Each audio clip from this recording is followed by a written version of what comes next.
예. 또 가정에서 예배드리고 계시는 분들은 옆에 가족에게, 또 예배당에 있는 분들은 옆에 분에게 윙크로 인사하시기 바랍니다. 예. 말로 하기는 좀 그런가하고 비말을 차단하기 위해 윙크로 하겠습니다. 우리 그 라이브 예배가 끝나더라도 바로 또 나가신 분이 계셔서 먼저 광고를 먼저 하겠습니다. 우리 오늘까지 진행한 온라인 예배를 드렸잖아요. 다음 주에 대해서 지침이 아직까지 확실하지 않지만 다음 주도 아마 온라인 예배 드릴 가능성이 높죠. 그래서 저희 교회는 오늘은 본당에서 예배 드렸고요. 다음 주에는 그 파주시 배드민턴 전용구장이 있습니다. 주소, 그 주보 올려드린, 단톡방에 올려드린 주소 지혜가 있습니다. 거기 약 30대 정도 차를 낼 수 있는 곳이 있는데 거기서 드라이브인 예배를 드립니다. 그러니까 드라이브인 예배를 아시는 것처럼 자동차 극장처럼 주파수 90.3을 맞추시면 목소리나 저희 찬양이 이렇게 들려질 것입니다. 그래서 서로 계속 얼굴을 못 보는 상태에서 비대면으로 이게 언제 끝날지 모르는데 계속 이렇게 진행되는 것은 좀 어렵다 싶고요. 그래서 혹시 다음 주에 차가 있으시거나 또는 없으셔도 괜찮습니다. 미리 말씀해 주시면 태우러 가겠습니다. 그래서 제 예상으로는 저희 교인들 한 10명 정도 될 것 같아요. 10대 정도 일렬로 될 수 있는 차가 한 10대더라고요. 10대인데 아마 한 명이면 될 것 같아요. 쭉 일렬로 쓰시고 저는 앞에 나와서 같이 드라이브인 예배를 드리고 하면 어떨까 싶습니다. 그래서 드라이브인 예배는 어제 시험 방송을 해보았는데 음질도 생각보다 깨끗하고 또 실시간으로 예배가 드려지기 때문에, 그리고 그렇게나마 얼굴을 보면서 예배드리는 것이 좋겠다 싶습니다. 그래서 다음 주 9월 6일 예배는 드라이브인 예배로 드려집니다. 상황이 안 되시면 온라인 예배도 역시 병행합니다. 혹시 집에서 온라인으로 예배 드리셔도 괜찮습니다. 그러나 또 함께 나오실 수 있는 분은 함께 나오기도 좋습니다. 또 어떤 분은 집에서 아니고 교회 나오셔서 예배 드리셔도 됩니다. 교회 여기 나오셔서 온라인으로 보시면 되니까 어디서든 드라이브 예배를 드리시든 온라인 예배를 드리시든 예배에 참여하실 수 있기를 바랍니다. 오늘 한소를 주신 말씀은 빌립보서 1장 12절에서 21절의 말씀으로 온전히 담대하라, 온전히 담대하라는 제목으로 하나의 말씀을 선포합니다.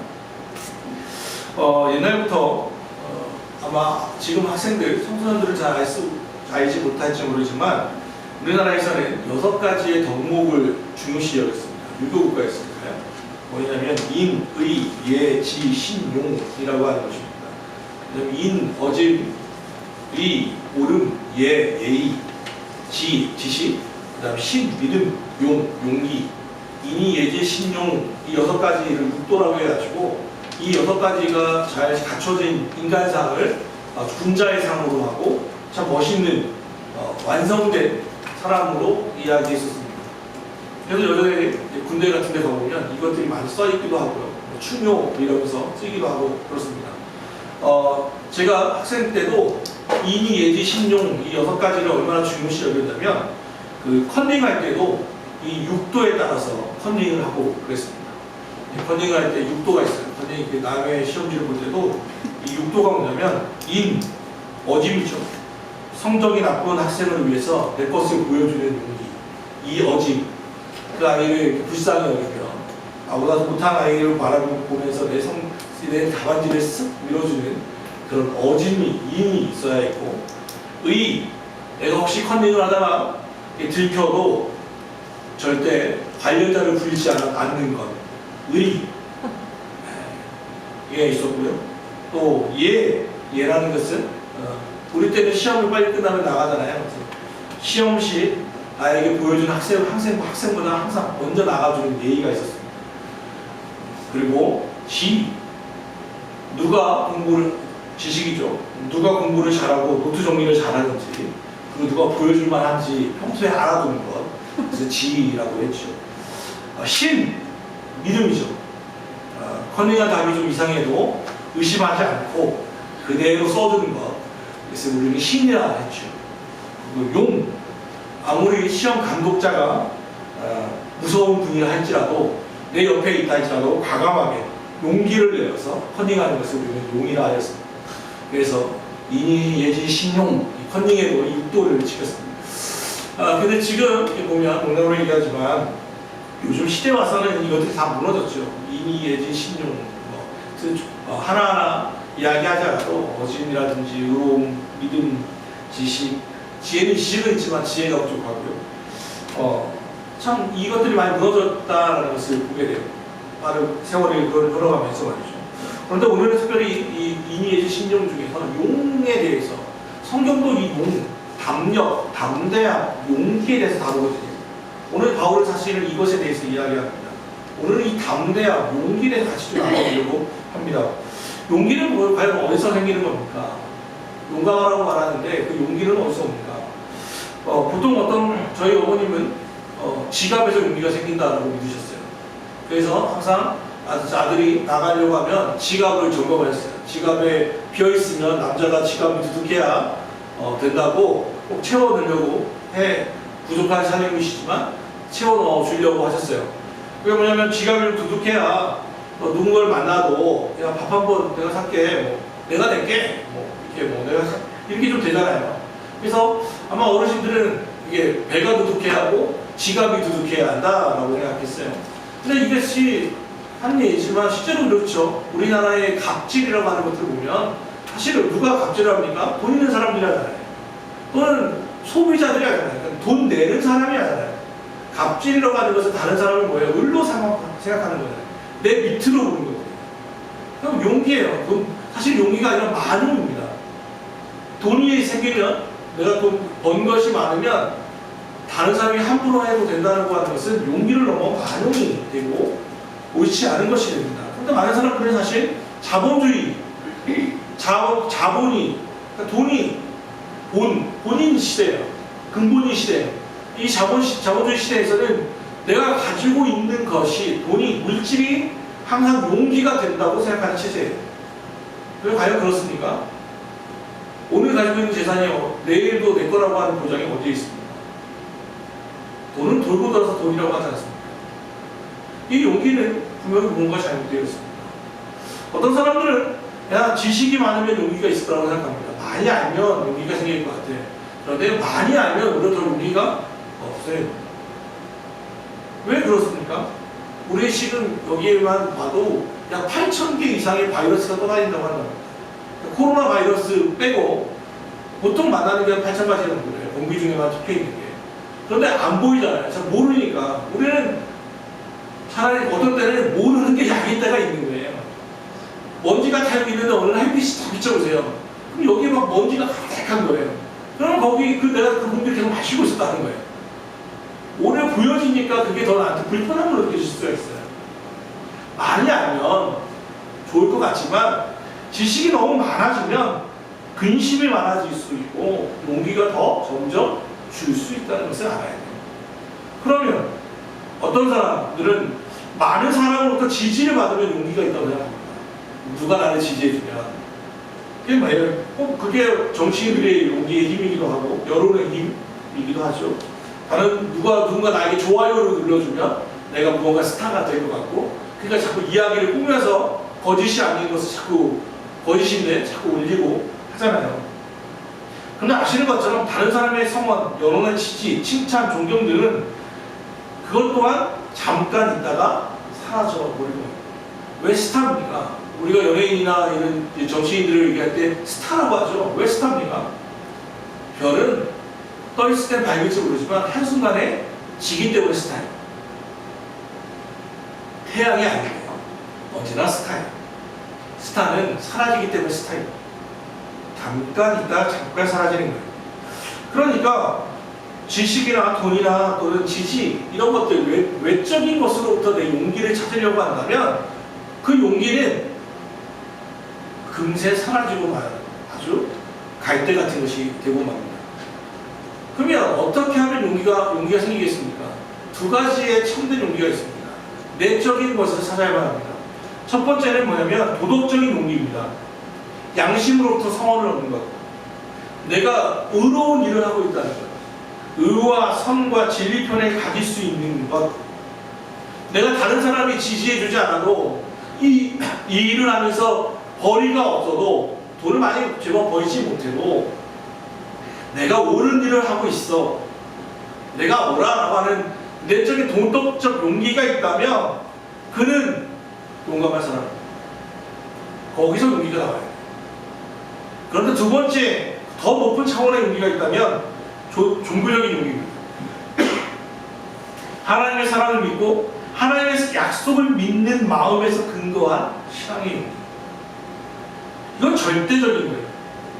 하나님과 나와의 관계에서 얻어지는 용기는 진짜로 참된 용기입니다. 이건 절대로 끊어지지 않는 용기입니다. 종교개혁자였던 마틴 루터, 제가 작년에 독일 갔을 때 그가 있던 비텐베르크 성 수도원에 갔었어요. 제 꼭대기에 다락방 같은 곳이 있는데 우리 단보다 요만한 단이 작은 방이 있는데 서로 언제나 얘기했던 것처럼 벽에 나무가 이렇게 막 파였어요. 그게 뭔가 했더니 정신분열 비슷한 게 와가지고 벽에다가 너무 외롭고 힘드니까 우리로 말하면 자가격리를 1년 1개월 정도로 한 거잖아요. 거기에 있으니까 거기에 막 글자를 새기고 무슨 말인지도 모르는 걸 새기면서 버텼어요. 아마 종교개혁자였던 마틴 루터는 그의 책을 보면 마귀에 대한 얘기가 되게 많습니다. 사단에 대한 이야기가 많아요. 그만큼 어려웠다는 거죠. 마음이 어렵고 힘들었어요. 그의 책을 보면 이런 내용이 나옵니다. 사단이 마귀가 그의 마음에 이런 얘기를 해요. 야, 네가 그렇게 종교개혁을 하겠다고 계속 나서면 나는 너의 과거, 너의 허물, 너의 죄를 만방에 폭로시켜버리겠다. 네가 얼마나 쓸데없는 놈인지, 네가 얼마나 더러운 놈인지 내가 세상에 다 드러내버리겠어 라고 마귀가 그를 협박합니다. 그때 종교개혁자 이 마틴 루터가 그렇게 대답을 합니다. 요한일서 1장 7절의 근거, 그 아들 예수의 피가 나를 깨끗게 하셨다. 그 말씀을 하나를 가지고 살아갑니다. 내가 맞아, 나는 쓸데없는, 나는 쓰레기 같은 인간이야. 나의 죄는 정말 너무 많아. 하늘과 땅은 덥지. 그럼에도 불구하고 요한일서 1장 7절에 주께서 나의 죄를 맑게 해주신 그분은 미쁘시다. 그 말씀 하나를 붙잡고 그렇게 얘기하는 거죠. 나는 죄인이지만 그럼에도 불구하고 하나님은 나를 사랑하시고 나를 의롭다 하신다. 나의 죄는 이미 예수께서 십자가에 못 박혀 죽으심으로 나의 죄를 다 속하셨다. 그가 결국은 마귀를 이겨내고 종교개혁을 이루는데 큰 힘이 되었던 구절이었습니다. 이 용기는 내 의가 아닙니다. 이 용기는 도덕적인 용기가 아닙니다. 경제, 지식, 사회적인 용기가 아닙니다. 오직 하나님과 나와의 관계 속에서 얻어진 용기이고 특별히 하나님이 나를 의롭게 하신다. 그분이 나의 죄를 다 용서하셨다고 하는 절대적인 은총에서 오는 용기입니다. 그게 진짜 용기입니다. 믿음으로 말미암아 의롭게 됩니다. 그래서 그의 종교개혁 슬로건이 뭡니까? 오직 믿음으로. 솔라피데. 오직 믿음으로.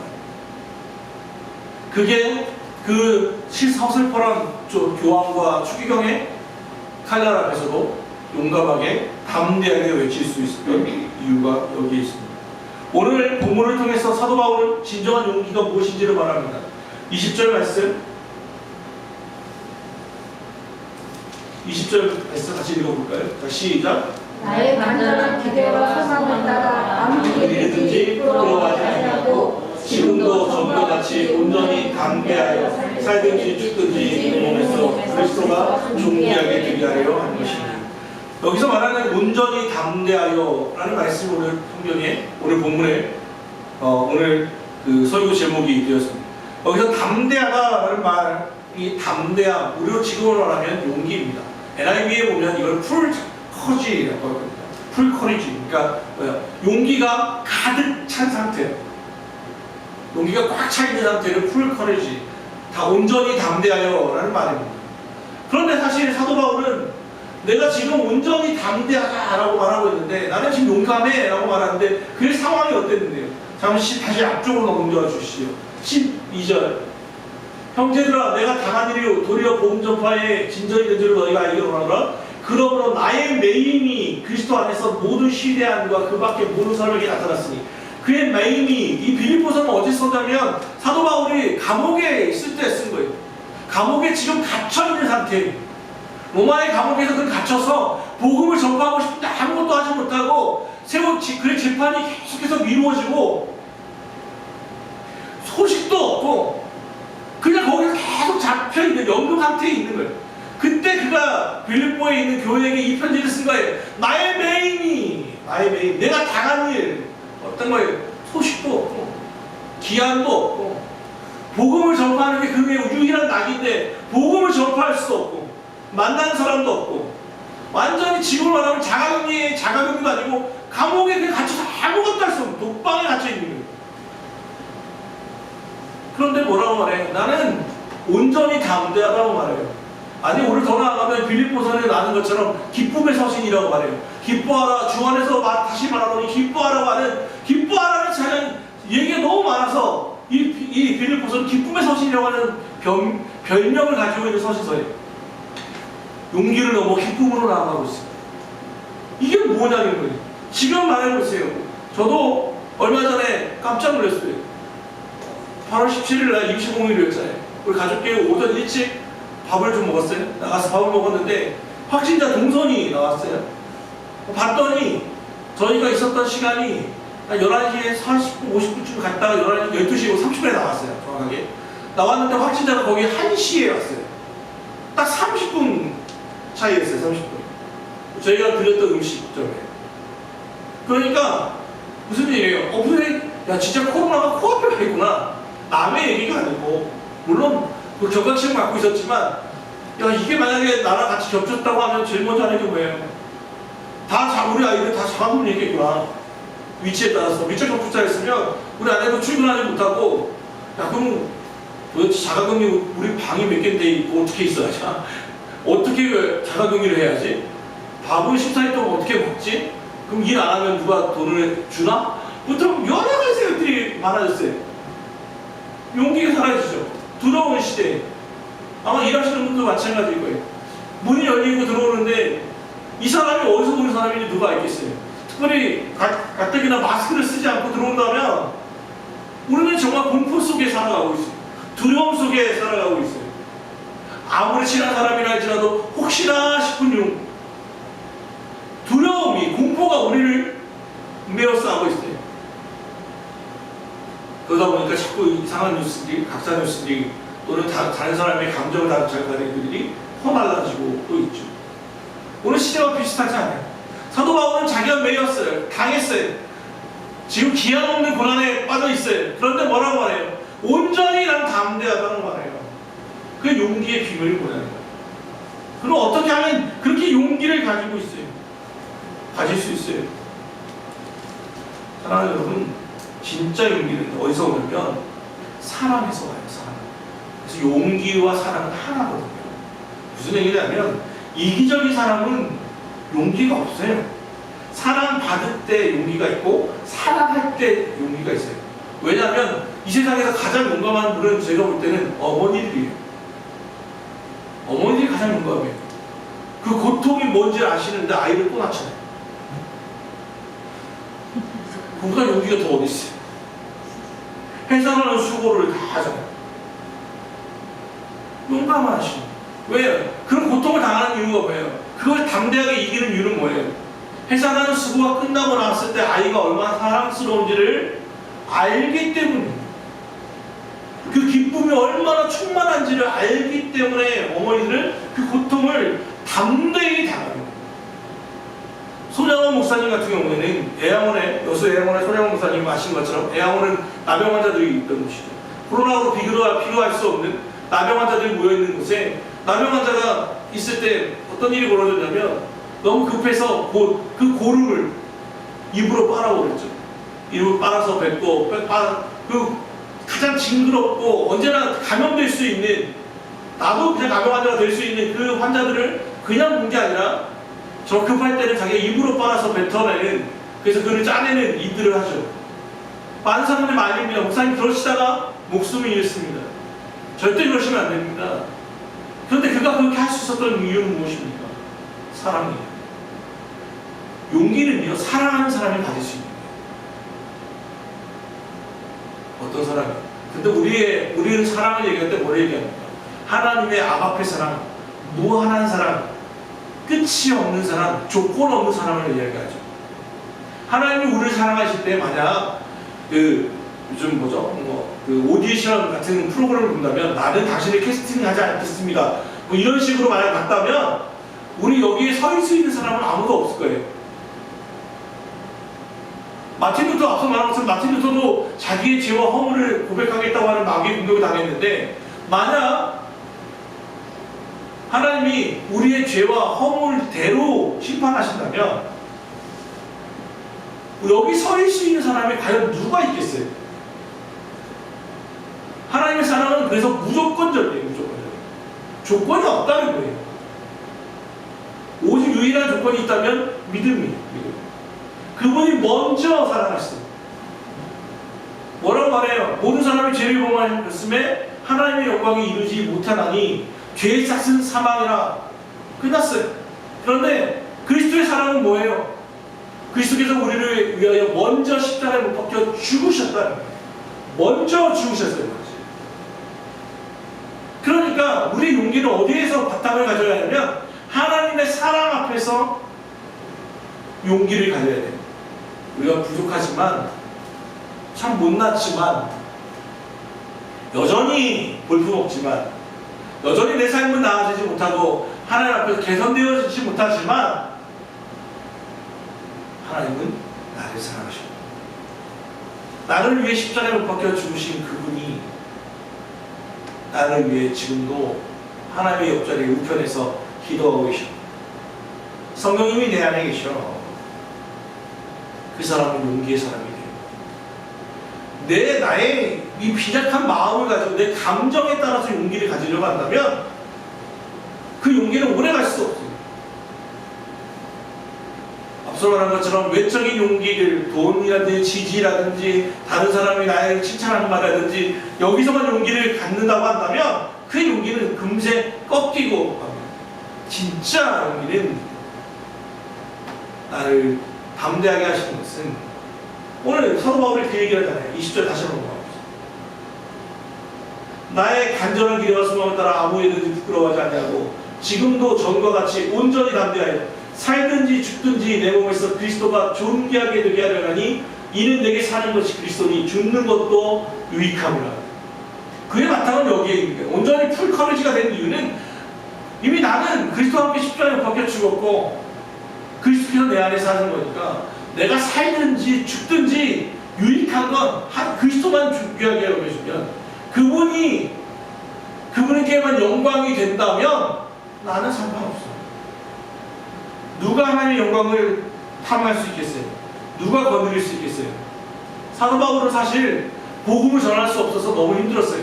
그런데 그가 앞에 다시 넘어가 줄게요. 13절 나의 매임이 그리스도 안에서 모든 시위대의 안과 그 밖에 모든 사람에게 나타났으니 형제 중 다수가 나의 매임으로 말미암아 주하는 신뢰함으로 더없이 하나님의 말씀을 더욱 담대히 전하게 되었느니라. 그는 너무 힘들었어요. 괴로웠어요. 그런데 생각의 전환이 일어났어요. 내가 복음을 전할 수 없지.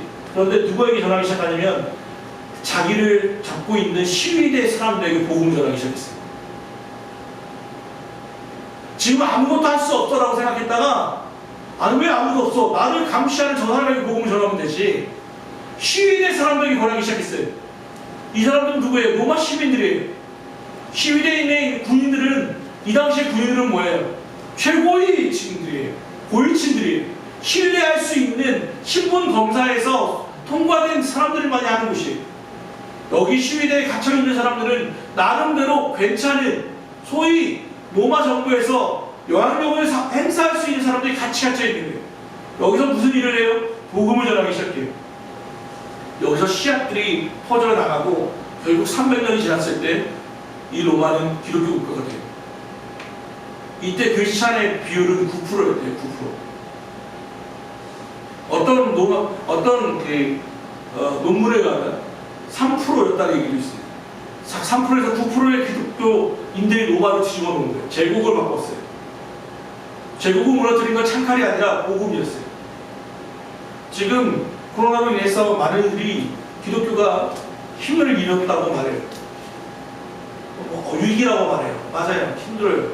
그런데 때로는 그렇게 생각합니다.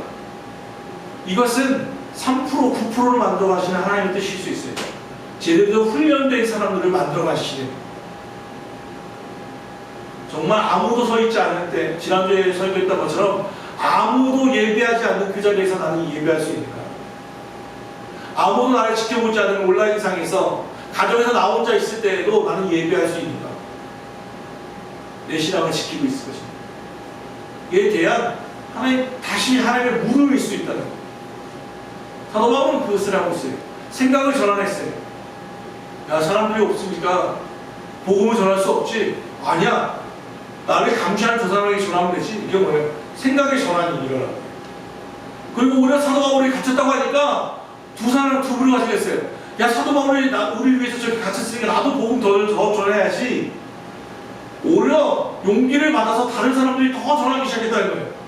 사도 바울은 혼자 전하는 것보다 그 소식을 들은 수많은 사람들이 더 복음을 전하니까 복음이 더 넓어진다는 거예요. 또 어떤 사람들은 야, 사도 바울이 저 갇혔으니까 이때가 기회다. 사도 바울 싫어하는 사람들. 제가 못 갇혔으니까 못하니까 야, 약 올려야지. 질투와 시기심으로 사도 바울을 보다 더 전해야지. 해가지고 막 전했다는 거예요. 사도 바울은 이 두 가지가 다 괜찮대요. 어떻게든 복음이 전해지면 상관없다는 거예요. 어떤 상황이든 상관하지 않겠다는 거예요. 복음이 전해지는 게 아니야.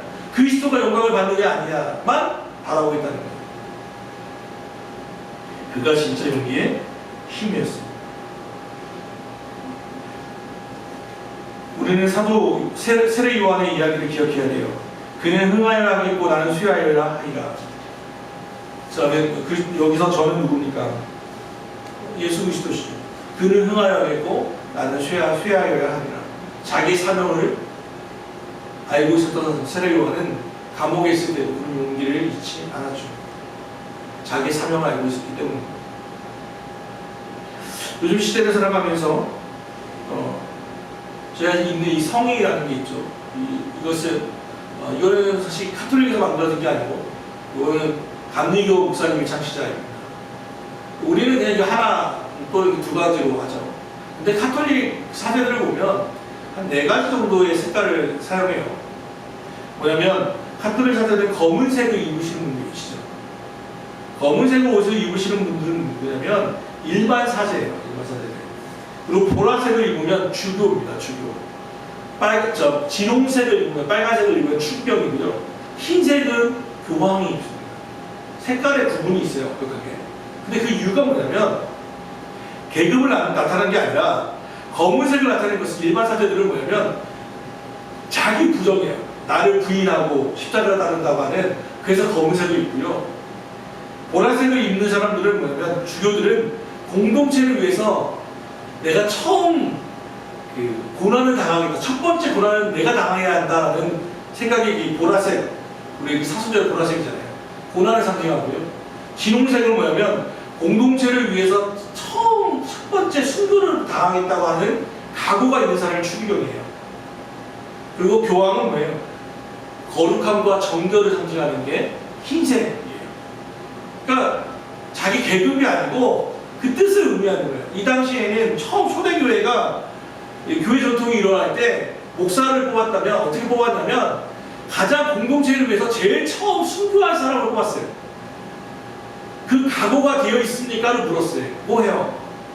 우리 가까운 교회를 위해서, 가까운 교회와 그리스도를 위해서, 만약 그리스도를 위해서 가까운 교회에서 순교자가 나타난다면 당신이 1번이 되겠습니까? 라는 각오가 되어 있는 분이 목사가 됐다는 거예요. 그래서 존경을 받았다는 거죠. 근데 2000년이 흘렀잖아요. 그런 원래 본 뜻을 다 잃어버리고 카톨릭 사제들의 옷은 갈수록 화려해져만 가고 있죠. 교회도 마찬가지죠. 목회자의 특징은 용감한 자가 되어야 돼요. 다른 게 아니라 공동체를 위해서 제일 먼저 고난을 당하고 순교할 각오가 되어 있다면 그 사람은 목회자가 됩니다. 성의, 매주 저는 성의를 읽으면서 그런 생각을 합니다. 주님 오실 때, 야, 너 2020년에 뭐 했냐? 라고 물으실 때, 주님, 그때는 코로나라서요. 아무것도 못했어요. 무서웠습니다. 우리 마음이 사형 선고를 당한 것 같았습니다. 코로나 때 뭘 합니까? 라고 얘기한다면 주님이, 그래, 그렇겠다, 야. 나라도 그렇겠다. 라고 하실까? 거기에 대한 확신이 없습니다. 우리의 두려움이 변명이 되지는 않아야만 합니다. 오늘 말씀을 들으면서, 오늘 말씀을 전파하면서, 선포하면서 그런 생각을 하게 됩니다. 우리의 용기가 있는가? 우리가 진짜 두려워할 게 코로나 바이러스입니다. 불특정 다수에 대한 두려움을 가지고 있어야만 합니다. 진짜 두려운 것은 하나님, 내가 당장 지금 목숨을 끊는다고 했을 때, 끊겼을 때, 주님 앞에 설 때 주님이 뭐라고 말씀하실까가 진짜 우리의 용기가 되어야 하지 않을까. 앞서 8월 17일 제가 곧 도선이 겹칠 뻔했다고 했잖아요. 그때부터 제가 하고 있는 게 있습니다. 뭐냐면 매일매일 제 동선을 기록하는 것입니다. 내가 매번 정확하게는 아니지만 몇 시쯤에 내가 어디에 있었다는 것을 계속 기록합니다. 이유가 뭐냐면 요즘 역학조사들이 조사관들이 너무 힘들대요. 어디 갔다 왔는지 거짓말하기도 하고 말을 하지도 않는데 기억도 잘 못한대.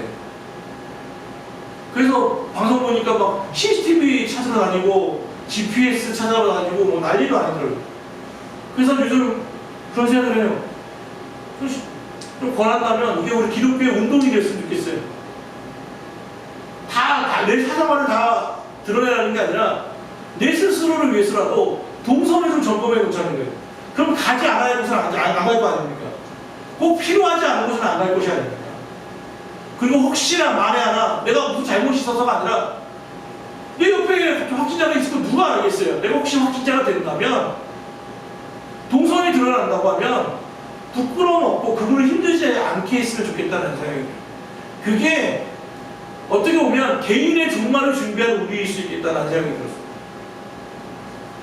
그래서 일기 쓰는 마음으로 매일마다 적어요. 오늘 내가 몇 시에 어디 갔었지?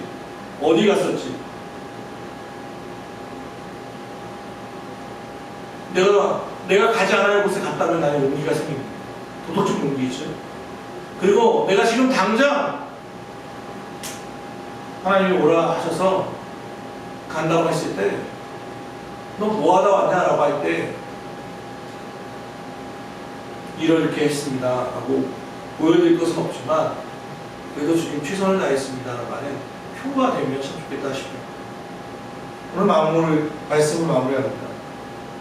사랑하는 여러분, 용감하십시오. 온전히 담대하십시오. 용기로 가득 차십시오. 그 용기는 다른 것에서 오지 않습니다.